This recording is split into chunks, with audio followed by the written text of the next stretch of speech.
November 8, 1943, Tarawa Atoll. Captain Tadao Oonuki stood in the concrete bunker on Betio Island, watching through his periscope as the first wave of American landing craft approached the reef. Behind him, 4,500 Japanese troops waited in positions that Admiral Keiji Shibasaki had declared could not be taken by 1,000,000 men in 100 years. Oonuki had read the intelligence reports. American Marines were large, well-fed, dependent on supplies and comfort. They required hot food, clean water, regular rest. Japanese intelligence called them spoiled children who would break under the hardships that Japanese soldiers endured as routine. The Americans brought ice cream makers to combat zones. They complained about their rations. They needed 3 times the supply tonnage per soldier the Japanese forces required. "They are soft," Oonuki told his men as the first Marines waded ashore into withering machine gun fire. "When their supplies run out, when their water is gone, when they face the hardships we embrace, they will collapse. We will hold this island." What Oonuki didn't know, what Japanese military doctrine had fundamentally miscalculated, was that American softness existed only when supplies were available. When supplies disappeared, when the comfortable support system collapsed, when Marines were reduced to the same deprivation that Japanese soldiers experienced as normal, something emerged that Japanese commanders had never encountered. Americans didn't break. They didn't retreat. They didn't surrender. They drank seawater from shell holes mixed with their own blood and kept attacking.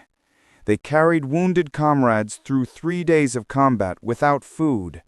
They fought with shattered limbs, infected wounds, and dehydration that should have been fatal, and they won. In 76 hours of the most savage combat in Marine Corps history, American forces would suffer 3,407 casualties, taking an island 2 miles long and 800 yards wide. But they would take it, and Japanese commanders across the Pacific would begin to understand that they had confused American preference for comfort with incapacity for suffering. The mathematics of endurance were about to be rewritten in blood and seawater on a coral atoll that would become synonymous with Marine Corps legend. The doctrine of hardship. The Japanese military philosophy of seishin shugi, spirit over matter, permeated every level of training and operations. At the Imperial Army Academy in Tokyo, cadets learned that physical hardship was a tool for building spiritual strength. Deprivation wasn't something to be avoided, but actively sought as a way to temper the warrior spirit. This wasn't rhetoric, it was systematic training methodology. Japanese soldiers underwent conditioning that American commanders would have considered abuse. Recruits received minimal food rations deliberately to teach them to function while hungry. They marched until they collapsed, then were forced to march further.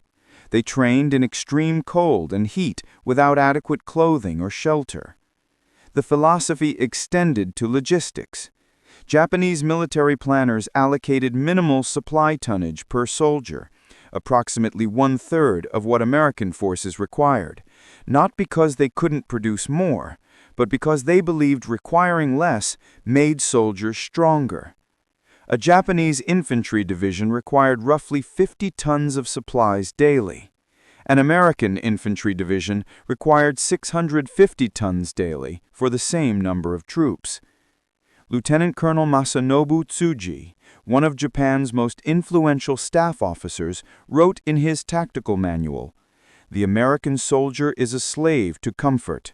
He cannot function without hot meals, clean water, regular supply. Our soldiers are trained to endure what Americans cannot imagine. This spiritual superiority will prove decisive." This assessment was based on observation of American forces in peacetime. American military bases in the Philippines, Hawaii, and California operated with amenities that Japanese soldiers never experienced. American troops received 3 hot meals daily, regular mail service, recreational facilities, medical care that Japanese soldiers would have considered luxurious. PX stores sold candy, cigarettes, and consumer goods. Japanese intelligence concluded that these comfortable conditions weren't just preferred by Americans, they were required. That American combat effectiveness depended on maintaining supply lines that delivered not just ammunition and food, but comfort items that Japanese forces would never consider essential. When those supply lines were cut, when Americans faced the deprivation that Japanese accepted as normal, they would collapse. This assumption would prove catastrophically wrong. What Japanese intelligence had observed was American preference, not American capacity. Americans chose comfort when available, but when comfort disappeared, something else emerged. The early encounters. The Japanese initial victories in 1941–42 seemed to confirm their assessment. At Bataan, American and Filipino forces surrendered after supply lines collapsed. Japanese intelligence attributed this to American inability to fight without supplies. What they missed was that those forces had also run out of ammunition, medicine, and hope, not just comfort items. At Wake Island, the Marine garrison surrendered after 16 days when ammunition ran low and relief forces never arrived. Japanese commanders noted that Americans had required regular supply drops even for this tiny garrison. They concluded Americans couldn't sustain operations without constant resupply. But some Japanese commanders noticed disturbing details in these victories. Major Devereux's Marines on Wake Island had repulsed the first invasion attempt despite being outnumbered 3-1. They had sunk 2 destroyers, damaged several other ships, and killed approximately 1,000 Japanese troops before surrendering. This wasn't the behavior of soft, supply-dependent soldiers. At Guadalcanal, the first major American offensive, Japanese forces initially drove the Marines back, but then something unexpected happened. The Marines didn't break. Despite losing their supply ships to Japanese naval forces, despite being reduced to captured Japanese rice and coconuts, despite suffering from malaria, dysentery, and malnutrition, the Marines held Henderson Field and eventually went on the offensive. General Harukichi Hakiate, commanding Japanese forces on Guadalcanal, reported in October 1942, American Marines display unexpected resilience under hardship. Intelligence assessments of American dependence on supplies appear overstated. These forces fight effectively even under deprivation conditions. This report was dismissed by Imperial General Headquarters as defeatist excuse-making. The prevailing assessment remained: Americans were soft, supply-dependent, and would collapse under the hardships that Japanese soldiers routinely endured. Tarawa would prove this assessment fatally wrong. The Fortress Island. Betio Island in Tarawa Atoll represented Japanese defensive engineering at its peak. Admiral Keiji Shibasaki had spent over a year transforming the tiny coral island into what he called the most heavily defended piece of ground in the Pacific. The statistics supported his confidence. The island held 500 concrete bunkers and pillboxes, many constructed with steel-reinforced concrete walls up to 5 feet thick. 14 coastal defense guns, ranging from 75mm to 8-inch naval rifles, covered the approaches. 4 8-inch guns from British coastal defense batteries captured in Singapore could engage ships at 20,000 yards. Over 100 machine gun positions interlocked fields of fire. The beach obstacles were equally formidable. A 4-foot seawall of coconut logs and coral blocked the entire landing beach. Beyond it, barbed wire entanglements, concrete tetrahedrons, and mines created killing zones where attackers would be trapped and destroyed. The defensive positions had been sited with meticulous care. Every approach was covered by multiple weapons. Most critically, the reef itself formed a natural barrier. At low tide, the coral reef extended 500 to 800 yards from shore, too shallow for landing craft, but deep enough that men would have to wade through chest-deep water while under fire. Japanese defenders could shoot at troops who couldn't effectively return fire, couldn't find cover, and couldn't advance quickly. Admiral Shibasaki's confidence was based on solid military calculation. His 4,500 troops, primarily the elite 3rd Special Base Force and 7th Sasebo Special Naval Landing Force, were well-trained, well-supplied, and positioned in fortifications that could withstand naval bombardment. He had spent months stockpiling ammunition, food, and water. His men could hold out for weeks, even if isolated. The Americans approaching this fortress represented the opposite philosophy. The 2nd Marine Division, commanded by Major General Julian Smith, relied on massive fire support from naval vessels and aircraft to neutralize defenses before landing. Their doctrine assumed that pre-invasion bombardment would destroy most enemy positions, allowing infantry to land with minimal resistance.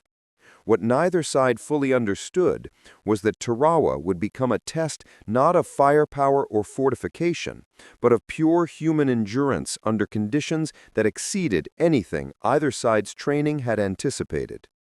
D-Day, the landing. November 20th, 1943, 0507 hours. The naval bombardment of Betio began with overwhelming violence. Battleships USS Maryland, USS Colorado, and USS Tennessee fired 14 and 16-inch shells into the tiny island. Cruisers added 8-inch fire. Destroyers contributed 5-inch guns. In 3 hours, American warships fired approximately 3,000 tons of naval shells onto an island less than 1 square mile in size.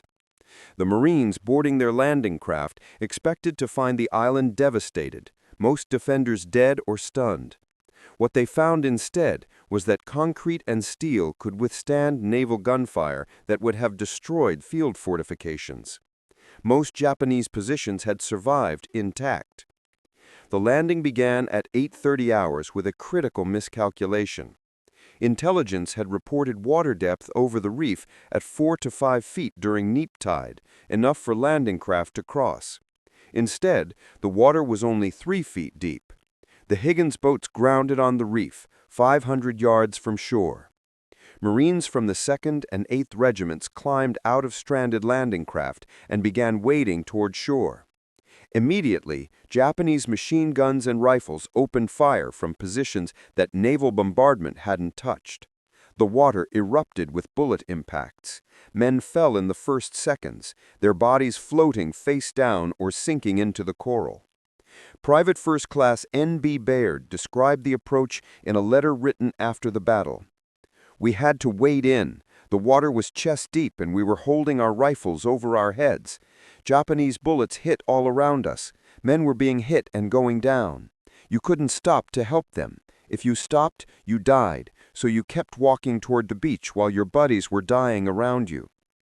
The wading approach took 20 to 30 minutes depending on starting point.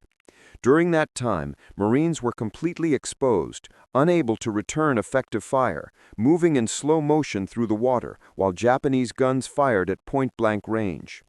The Marines who survived later said it felt like walking in a nightmare, moving forward in slow motion while death came at normal speed. The first wave suffered approximately 50% casualties before reaching the beach. Of the 1,500 Marines in the first 3 waves, roughly 750 were killed or wounded in the approach. The survivors reached the 4-foot seawall and crouched behind it, trapped between the reef and Japanese positions. By noon, the situation was desperate. Most radios had been destroyed or waterlogged during the landing. Communication with ships offshore was sporadic. 3 battalion commanders were dead or wounded. Companies that landed with 180 men reported 40 to 50 effectives. Ammunition was running low because most of it had been dropped in the water during the wade-in. And critically, the water supply was gone. Marines had carried canteens, but many had been hit by bullets and drained. The 5-gallon water cans that should have come ashore with later waves were at the bottom of the lagoon, sunk with the landing craft that couldn't cross the reef. In the 90-degree heat, under direct sun, wearing wool uniforms and carrying 60 pounds of equipment, men were dehydrating at catastrophic rates. The water crisis. By mid-afternoon of the first day, the water shortage had become more immediately life-threatening than Japanese fire. Men who had been fighting for 6 hours in tropical heat, many wounded and bleeding, were showing signs of severe dehydration. Heat exhaustion began claiming men who hadn't been hit by bullets. Corpsman pharmacists made first-class William Rogel describe the situation in his after-action report. By 1400 hours, we had men passing out from dehydration. The corpsmen had no IV fluids. Everything was at the bottom of the lagoon or still on the ships. Men were begging for water. Some were drinking their own urine. I saw Marines licking moisture off the coral. The Japanese defenders, protected in their bunkers with stockpiled water, could hear the Americans calling for water. Captain Oonuki noted in his diary found after the battle, "American troops show signs of collapse by afternoon of first day, many calling for water. Their supply system has failed. If we hold through tomorrow, they will break." But something happened that Japanese doctrine hadn't anticipated. When the comfortable supply system collapsed, when the water was gone, when conditions became as harsh as anything Japanese soldiers endured, the Marines didn't break. They adapted. Sergeant Norman Hatch, a Marine combat photographer, recorded what happened next. Men started drinking from shell holes. The water was filthy, seawater mixed with coral dust, blood, probably urine. Men knew it would make them sick. They drank it anyway. I saw a corporal fill his canteen from a shell hole that had a dead Japanese soldier in it. He strained the water through his shirt, added purification tablets that were supposed to be used on clear water, and drank it. Then he gave some to his squad. This violated every principle of military hygiene. The water was contaminated with bacteria, possibly cholera or dysentery. Drinking seawater caused additional dehydration. Medical officers watching from command posts were horrified. This would sicken the entire force. But the Marines calculated differently. Die of thirst now, or possibly die of disease later. The choice was obvious. They drank the contaminated water and kept fighting. Night 1. The hardship deepens. The first night on Tarawa brought new horrors. Japanese forces launched infiltration attacks, attempting to knife isolated Marine positions in the darkness. The Marines, exhausted from the day's fighting, without adequate food or water, were reduced to hand-to-hand combat in pitch darkness. Private Russell Davis described the night in his memoir. "You couldn't see anything. You heard movement and fired at the sound. Japanese soldiers would crawl right up to your position before you knew they were there. We fought with knives, with bayonets, with entrenching tools, with our hands. At dawn, there were dead Japanese soldiers within arm's reach of our positions." The temperature dropped at night, not dramatically, but enough that Marines in wet wool uniforms began experiencing hyperthermia while simultaneously dehydrated. This combination, dehydration and hypothermia, should have been medically catastrophic. Men should have been unable to function. Instead, they fought through the night and prepared to attack at dawn. Captain Oonuki's diary entry for the first night showed the beginning of doubt. Americans continue fighting despite obvious supply failure. Expected collapse has not occurred. These are not the soft soldiers our intelligence described. They fight with determination that equals our own. This is unexpected. Day 2. The breaking point. November 21, 1943. Dawn on Tarawa brought no relief. The Marines were now in their second day without food, without clean water, without adequate medical supplies, and without rest. Combat had been continuous for over 24 hours. Men were functioning on contaminated water, fear, and determination. Medical officers observing from offshore were documenting conditions that exceeded their experience. Marines were continuing to fight with wounds that should have been incapacitating. Heat stroke victims who should have been evacuated were still in firing positions. Dehydration levels that should have caused unconsciousness were being ignored. Lieutenant Colonel Raymond Murray, commanding 2nd Battalion, 6th Marines, reported, "Men are fighting at efficiency levels that shouldn't be medically possible. We have Marines with bullet wounds still leading their squads, men with heat exhaustion still operating weapons. I've seen men drink from shell holes, vomit from the contamination, then return to fighting. They're not soft. Whatever they are, they're not soft." The attack resumed at 0800 hours. Marines began the systematic reduction of Japanese bunkers using methods that required physical strength they shouldn't have had. Flamethrower operators carried 68-pound flame units while dehydrated and exhausted. Demolition teams crawled to bunker entrances under fire, placed satchel charges, and held position until detonation, requiring steadiness and courage that sleep deprivation should have eliminated. The Japanese defenders fought with equal determination, but they were discovering something unexpected. When supply equality was achieved, when both sides faced the same deprivation, the Americans weren't collapsing. They were matching Japanese endurance while maintaining superior firepower coordination. Sergeant Major Tadao Oonuki, Captain Oonuki's senior NCO, survived the battle and was captured on day 4. In his interrogation, he stated, "We were trained to endure hardship. The Americans were supposedly soft, but they endured the same hardship we endured, and they had better weapons, better coordination, better support from ships and aircraft. When their softness disappeared, they were more dangerous than we anticipated." The Seawater revelation. The most significant psychological break with Japanese expectations came from the Marines' willingness to consume obviously contaminated water. Japanese soldiers were trained to endure thirst until proper water was available. Drinking seawater or contaminated water was considered a sign of broken discipline and weakening will. The Marines calculated differently. They needed hydration to function.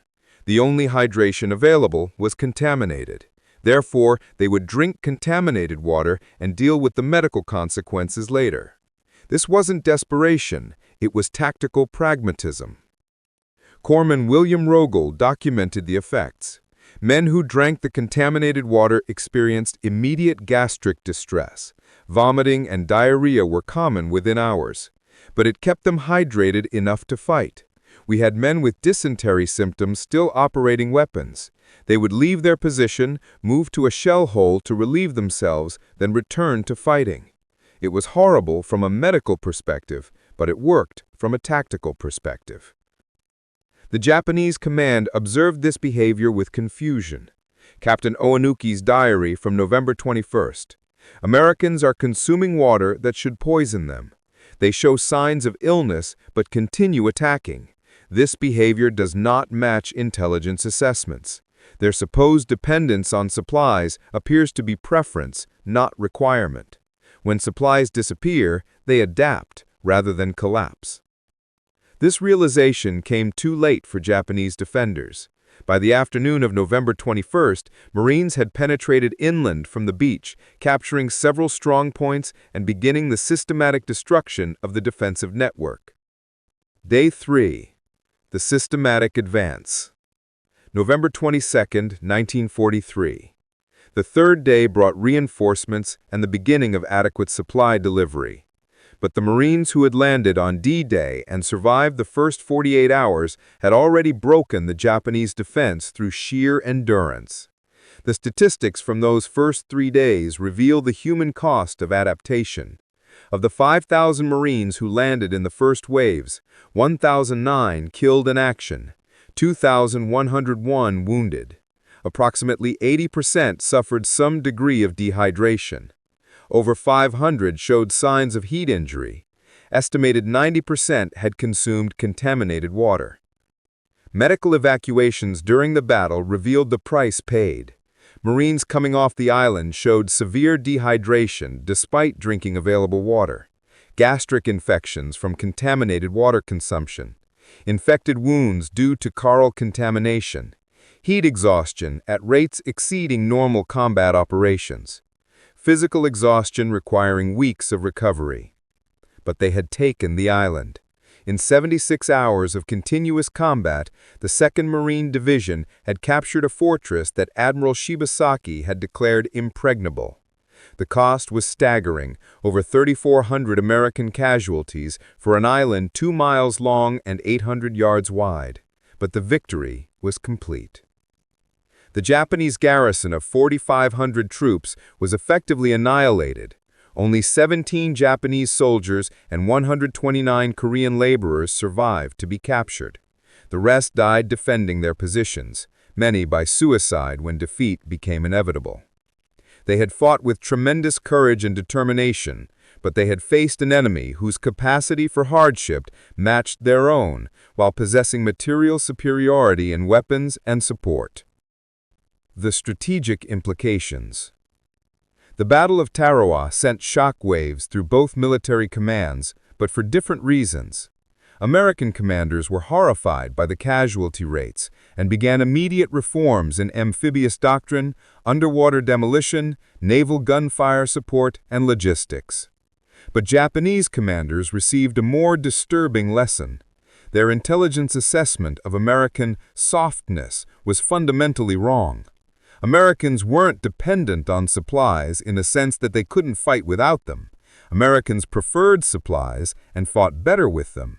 But when supplies disappeared, Americans could endure hardship equal to Japanese soldiers while maintaining superior tactical coordination and firepower. Admiral Mineichi Koga, Commander-in-Chief of the Combined Fleet, received the intelligence reports from Tarawa survivors with growing alarm. A November 30, 1943 entry in the Combined Fleet War Diary stated, "Battle of Tarawa reveals American combat capabilities exceed previous assessments. American forces demonstrated unexpected endurance under adverse conditions. Previous intelligence suggesting American dependence on supplies requires revision. American forces appear capable of sustained combat even when supply situation parallels our limitations." This assessment triggered a strategic revision. If Americans could endure hardship equal to Japanese forces while possessing superior material resources, then the strategy of forcing Americans into an attritional warfare where Japanese spiritual superiority would prove decisive was flawed. Americans wouldn't collapse under hardship. They would adapt, endure, and eventually win. Through material superiority. The implications extended beyond tactical adjustments. If Americans could match Japanese endurance while possessing superior weapons, training, and support, then Japan's fundamental strategy was compromised. The plan to bleed America white in a war of attrition assumed American forces would break under conditions Japanese soldiers accepted. Tarawa proved this assumption false. The medical aftermath. The medical consequences of Tarawa's hardships continued long after the battle ended. Marines evacuated from the island required extensive treatment for conditions that weren't simply combat wounds. Navy medical reports documented unprecedented ailments. Severe dehydration requiring IV rehydration for days. Gastric infections from contaminated water, including several dysentery cases. Coral poisoning in wounds. Coral contains bacteria that cause severe infections. Heat injury at rates 300% higher than expected for tropical operations. Malnutrition effects, despite the battle lasting only 4 days. More significantly, psychiatrists noted something unexpected. The Marines who had endured Tarawa's hardships showed different psychological profiles than troops from other battles. Despite experiencing objectively worse conditions, worse than Guadalcanal, worse than Bougainville, they showed less incidents of combat fatigue and psychological breakdown. Commander Merrill Moore, a Navy psychiatrist who interviewed Tarawa veterans, wrote in his report, These men endured conditions that should have caused widespread psychological collapse. Instead, they show remarkable resilience. The shared hardship appears to have created group cohesion that protected individual psychology. They survived something terrible together, and that shared survival created bonds that buffered against psychiatric breakdown. This observation would influence military psychiatry throughout the rest of the war. Units that endured extreme hardship together showed better psychological outcomes than units that experienced easier combat with similar casualty rates. The hardship itself, when shared and survived, became a source of unit cohesion and individual resilience. The Japanese response. The Japanese military's response to Tarawa revealed an institution struggling to reconcile doctrine with battlefield reality. The spiritual superiority doctrine, Seishin Shugi, had been foundational to Japanese military thinking since the Meiji era. It held the Japanese spirit, properly cultivated through hardship and discipline, made Japanese soldiers superior to materially advantaged but spiritually weak opponents. Tarawa demonstrated that this doctrine was incomplete. Americans did have spiritual strength, just a different kind. Where Japanese spirit was cultivated through deliberate deprivation and harsh discipline, American spirit emerged from democratic values, unit cohesion, and pragmatic determination. When forced to endure the same hardships that Japanese accepted as routine, Americans adapted and continued fighting. Lieutenant General Tadamichi Kurabayashi, who would later command the defense of Iwo Jima, studied the Tarawa intelligence reports carefully. His February 1944 assessment, preserved in his letters home, showed understanding of the new reality. The Americans are not soft as we believed. They prefer comfort but do not require it. When deprived of supplies and comforts, they adapt with pragmatic determination that equals our spiritual training. Moreover, they possess superior material resources, superior coordination, and superior fire support. The combination of unexpected spiritual resilience and material superiority makes them extremely dangerous opponents. We cannot win by forcing them to hardship. They will endure the hardship and defeat us through firepower superiority. We must revise our tactics to account for this reality. Kurabayashi's tactics on Iwo Jima would reflect this learning. Less emphasis on banzai charges that tested American morale, more emphasis on attrition through defensive warfare that maximized American casualties. But even these revised tactics would prove insufficient against an enemy that could endure hardship equal to Japanese forces while possessing overwhelming material advantages. The coral and the blood. The specific horror of Tarawa, fighting on a coral atoll, created unique hardships that tested both sides beyond normal combat conditions. Coral cuts to the skin, creating deep lacerations that don't heal normally. Every Marine who waded through the lagoon sustained coral abrasions that became infected in the tropical environment. The coral dust, pulverized by naval bombardment and mixed with seawater, created an abrasive environment that infiltrated weapons, damaged equipment, and caused respiratory issues. Marines who dove for cover in shell holes emerged covered in coral paste that abraded their skin and created infections. The dead bodies, both American and Japanese, decomposed rapidly in the tropical heat. By the second day, the entire island smelled of death. Marines fought while surrounded by decomposing corpses that they couldn't stop to bury. The psychological effect should have been catastrophic. Instead, Marines developed dark humor and grim determination. Sergeant William Bordelon, later awarded the Medal of Honor posthumously, was recorded saying on the second day, "If we're going to die here anyway, we might as well kill as many of them as possible first. At least we'll die knowing we did our job." This attitude, Pragmatic acceptance of possible death combined with determination to complete the mission reflected a mindset that Japanese doctrine hadn't anticipated. Japanese soldiers were trained to accept death as a warrior's destiny, to view death in battle as honorable culmination of service. Marines viewed death as a possibility to be avoided if possible, but accepted if necessary. A subtle but significant difference in psychology. The Japanese approach created soldiers who would die willingly, but sometimes threw lives away in futile bonsai charges. The American approach created soldiers who would take extraordinary risks when necessary, but preserved their lives when possible. Both attitudes showed courage, but the American approach proved more tactically flexible. The legacy of endurance. Tarawa's lessons influenced American military operations for the rest of the Pacific War.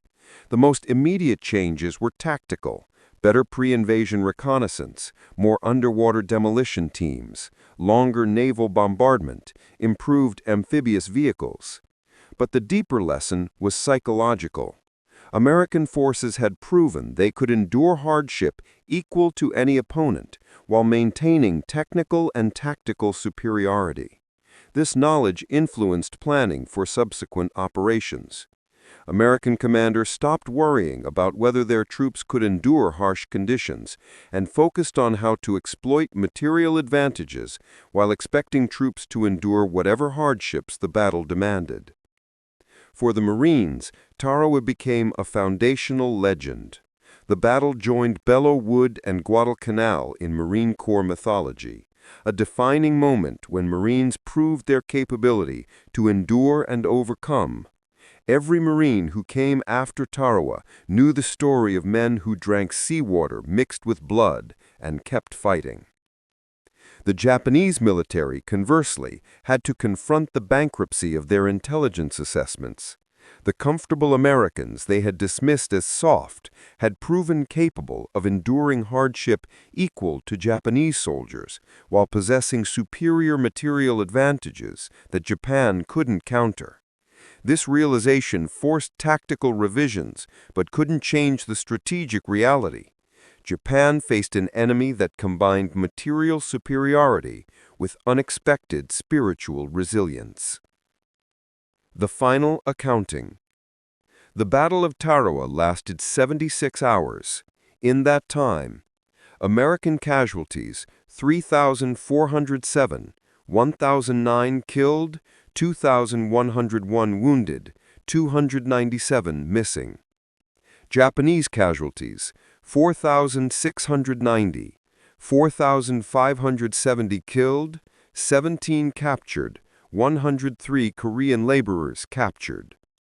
The casualty ratio was nearly 1-to-1, far higher than subsequent Pacific battles where American firepower advantages would be better exploited. But Tarawa achieved something beyond its immediate tactical objectives. It proved that American forces could match Japanese endurance while possessing material advantages that Japan couldn't counter.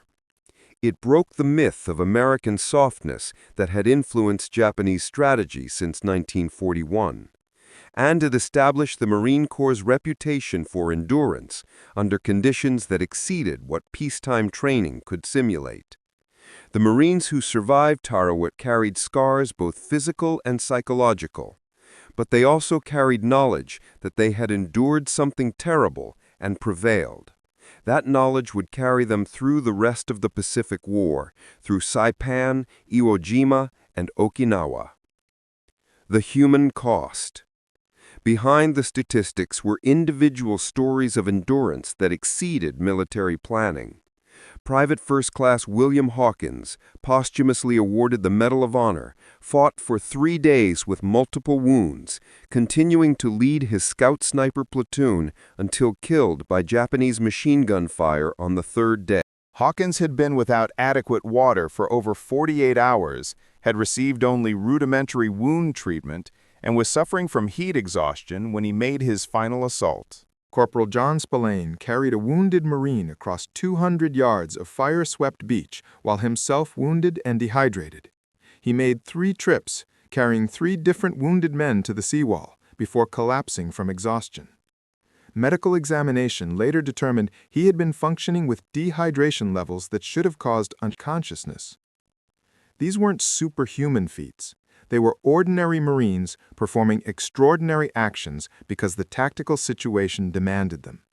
That's what Japanese intelligence had failed to understand. Americans weren't soft in the sense of being incapable of hardship. They were simply pragmatic about avoiding unnecessary hardship when possible. The paradigm shift. The Battle of Tarawa represented a paradigm shift in Pacific War psychology. Before Tarawa, Japanese commanders could reasonably believe that forcing Americans into harsh attritional battles would favor Japan. Japanese soldiers were trained for hardship. Americans supposedly weren't. After Tarawa, this assumption was untenable. Japanese commanders now knew that Americans would endure whatever hardship the battle demanded while possessing superior firepower, logistics, and support. The strategic situation that had always been mathematically unfavorable to Japan, American industrial capacity exceeded Japan's by factors of 5 to 1 or greater, now lacked even the psychological comfort of believing Americans would break under hardship. Admiral Koga's February 1944 strategic assessment, declassified after the war, stated, "The Americans have demonstrated capabilities that our pre-war intelligence did not anticipate. They combine material superiority with combat determination that equals our own. Our strategy assumed American forces would collapse under conditions we routinely endure. Tarawa proves this assumption false. We must revise our strategic planning to account for American resilience under hardship." But revising strategy required resources and options Japan didn't possess. By February 1944, Japanese merchant fleet was being systematically destroyed by American submarines. Industrial production was declining due to resource shortages. The combined fleet had been weakened by attrition. No amount of strategic revision could overcome these material disadvantages. Tarawa had proven that Japan couldn't win through spiritual superiority because American forces possessed comparable spiritual resilience combined with overwhelming material advantages. The war's outcome, which Japanese strategists might have doubted in 1941, was now inevitable. Conclusion: the soft who weren't. When Captain Tadao Oonuki watched Marines wade ashore on November 20, 1943, he expected to see soft American soldiers who would break when their comfortable supply system failed. What he saw instead, and what he recorded in his diary until his death on November 22nd, was the emergence of a different kind of warrior. Americans weren't hard in the Japanese sense. They didn't cultivate hardship, didn't embrace suffering, didn't view deprivation as spiritually strengthening. But when circumstances forced them into the same conditions the Japanese soldiers accepted as routine, they adapted with pragmatic determination that proved equally effective.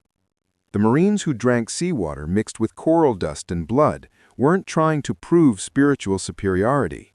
They were solving an immediate tactical problem. They needed hydration to continue fighting. Contaminated water provided hydration. Therefore, they would drink contaminated water and accept the medical consequences.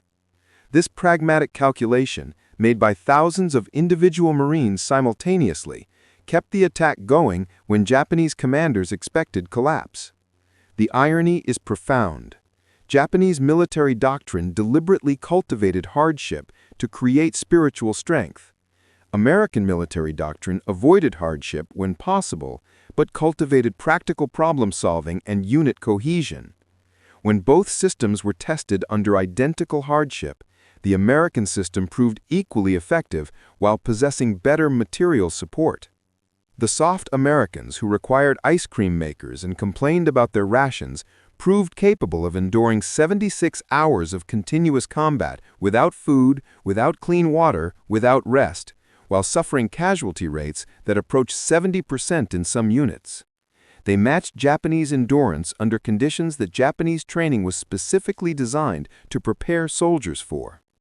This was the lesson of Tarawa that reverberated through the rest of the Pacific War. American softness was preference, not capability. When comfort was available, Americans preferred it, sensibly. When comfort disappeared, Americans endured its absence and continued fighting. The combination of material superiority and unexpected spiritual resilience made American forces ultimately unstoppable. The Japanese soldiers who called Americans soft learned too late that they had confused preference for weakness.